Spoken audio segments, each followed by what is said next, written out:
من لیټرز کې اطلاع ملاو شو ماته چې د خوشاته ټاون کې د محفل موسیقي په اړه کې څه پروګرام شروع دی چې هغې کې زناکاري وغیره داسې غلط کارونه شروع دي.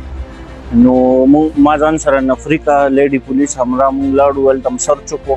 نو چې سرچ مو په هغه ځای نه مونږ تقریبا شپږ هلکان او 9 جینکۍ برآمد کې په نازیبه حالت کې، او څه د موسیقي سامان آلات وغیره و هغه هر یو شیز مونږ برآمد کړو. دې خلاف مونږ باقاعده FIR درج کړو 371 AB سیکشن کې، او څه شراب و بوتلې هلته نه برآمد شوې دي نه، نو هغې دپاره مونږ پکې 4PO سیکشن لګولی. بالکل جی د ملزمانو کې څه مقامي وو او څه پېښور نه راغلي وو، او ملزمانو مونږ ته کسټډي میلاو شوه، او کوم چې فیمیلز وو نو هغه جوډیشل شو، هغې جیل ته لاړل.